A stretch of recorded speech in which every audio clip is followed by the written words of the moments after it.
Thank you very much. Thank you. I'm very happy to be here. I think you might be more happy if my co-presenters were here. The work was actually done by these two, not me. I'm a late addition. I'm a marketer, not a food scientist, not an agriculture expert, but I wanted to introduce this topic and get people thinking a little bit more about it. So this is the Jerusalem artichoke. It's neither from Jerusalem, nor is it an artichoke. It is a weed found commonly in North America, known as the sunchoke, or the earth apple, or the sunroot as well. And for many, many years, this was a food source for the native Canadians, native North Americans, the indigenous peoples of North America. And they introduced it to early European settlers, where it eventually died out to other food crops brought by the Europeans.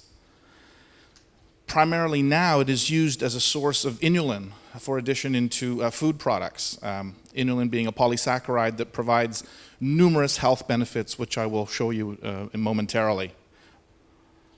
And because of its unique structure, inulin is indigestible in the human digestive system. It enters the digestive system where it is fermented by various microorganisms, and this process affects and improves the health of humans who ingest inulin. Additionally, it can act as a fat or sugar substitute, and it's currently used in commercial food products. Its current use is very, very limited. But I will show you momentarily, there are a number of trends in Canada that support perhaps looking more at Jerusalem artichoke and inulin from within, not just restricted to Canada, but I think globally you will recognize some of these trends. The big advantage that I would like to convey is, given the conditions in Canada, there are other products that contain inulin, but the Jerusalem artichoke is best to be reintroduced commercially in Canada because it's pest resistant and it is very temperature resistant compared to the other sources of inulin. So here it is right here. Obviously leeks and garlic and chicory are other sources of inulin, but as I said, in the context of Canada, the Jerusalem artichoke as a source of inulin we feel to be much greater potential because of its properties. So here you see a number of these beneficial properties. The only one that Health Canada currently does not recognize, but this requires more testing, is the fact that it appears that consumption of inulin enhances the absorption of minerals. So, for example, my colleagues have been doing studies where they have been feeding chickens inulin, and what they find is that there's a dramatic increase in bone density for those animals that are consuming inulin. So there's greater absorption of calcium and magnesium. But as I said before, it can act as a sugar or fat substitute. Its prebiotic nature improves gut flora and health. And then it is a good source of dietary fiber and has been shown also to be neuroprotective. So some of the trends that we are seeing, which I don't think are restricted to Canada, but certainly we see this in Canada, is that there is a shift towards a healthier mindset. People want to be healthier. They want to eat healthier food products. There's also growth in the baked food industry that will be driven by high-value baked goods that provide health benefits. There's also an opportunity here based on perceptions of juice industry. That the Canadian consumers are skeptical of health claims made by traditional juice companies because of the higher sugar content. So this potentially is an opportunity for the Jerusalem artichoke and the inulin it contains. There is also a trend towards increased consumption in Canada of fermented milk beverages, in particular kefir. So there's an opportunity to add inulin to kefir, again improving gastrointestinal health. I think most countries, or many countries, are also moving towards an appreciation for locally produced goods. And so the Jerusalem artichoke, being native to North America, could potentially be sourced and processed locally and added to value-added food products and drinks.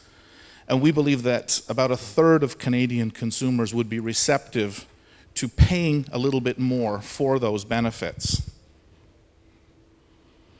So very crudely, we're starting to look at market potential, and we can see here, this is the total population of Canada at the top, about 36 million people, 29 million of which are over the age of 18. And then if we look at about a third of that population of 18 and over, we get 9.7 million. And if we assume a penetration rate of perhaps 60%, maybe that's optimistic, we have almost 6 million Canadian consumers that would be receptive to inulin sourced from Jerusalem artichoke. Now, we don't have commercially available products where inulin from the Jerusalem artichoke has been used, so we can use proxies. And again, this is very, very crude because it doesn't include costs of production. It doesn't include that portion of the costs that would be inulin sourced from Jerusalem artichoke. But if we basically look at a 60% market penetration rate, we look at the population, 30% of the 18-year-olds and above.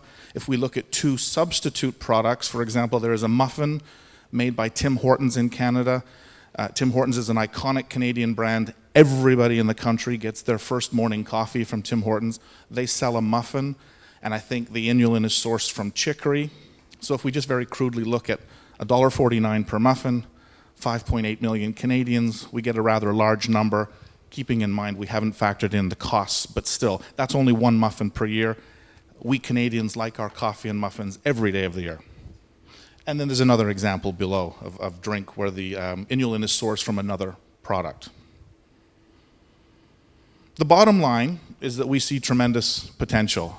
I have been not hired, but I'm a marketing professor. I've been asked to join the Jerusalem Artichoke Society that is based at my university, ultimately as a marketer, obviously not as a food scientist, but based on these trends that we see, based mainly on the fact that this is an indigenous product that we see tremendous value and potential.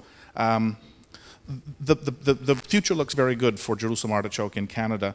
And I think the other thing that's not on here is that our government makes money available whenever there are initiatives that include our indigenous peoples, the Native Americans. And this was something hundreds of years ago that they took pride in growing and cultivating.